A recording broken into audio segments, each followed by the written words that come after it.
উনি নবী হয়েছেন কত বয়সে? 40 বছর বয়সে। তাহলে 40 বছর বয়স মানে তো জীবনের মূল টাইমটা প্রায়। তো 40 বছর পর্যন্ত উনি নিজে তো নবী ছিলেন না, উনি নবী হয়েছেন তারপরে।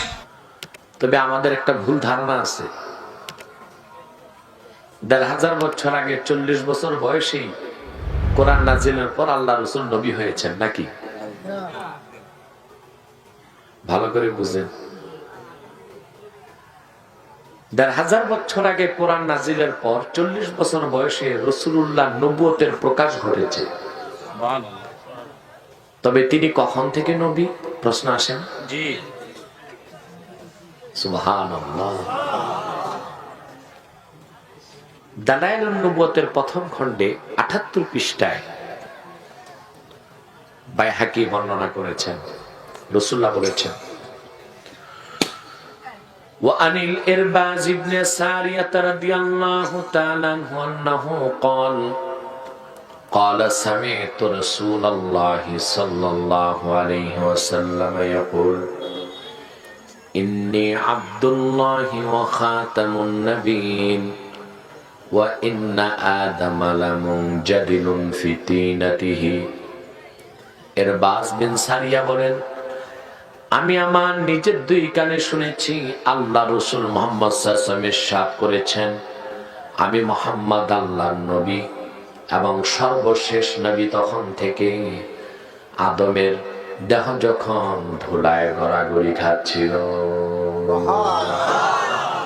আদম নামে কাউকে আল্লাহ যখন অস্তিত্ব দেন নাই তখন থেকে আমি মুহাম্মদ আল্লাহর বান্দা এবং সর্বশেষ নবী। সুবহানাল্লাহ। সহিহ হাদিস কি না? আপনারা তো বুঝবেন না, আমি বলতেছি এটা এমন সহিহ হাদিস যে হাদিসটি বুখারী সহ আরো 10 জন মুহাদ্দিস রওয়ায়াত করেছে। সুবহানাল্লাহ।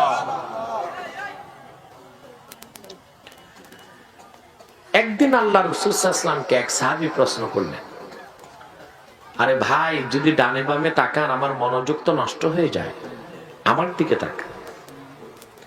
এক সাহাবী রাসূলুল্লাহকে প্রশ্ন করলেন, মাতা কুনতা নাবিয়্যা, হে রাসূল আপনি কখন থেকে নবী?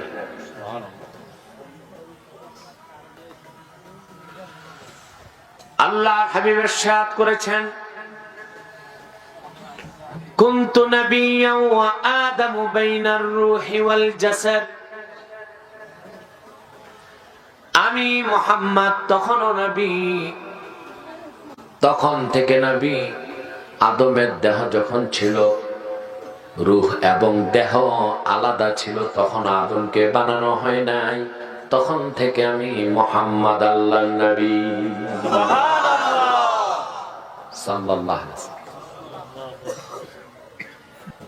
কিন্তু নবী হিসেবে রাসূলুল্লাহর প্রকাশ ঘটেছে 40 বছর বয়সে।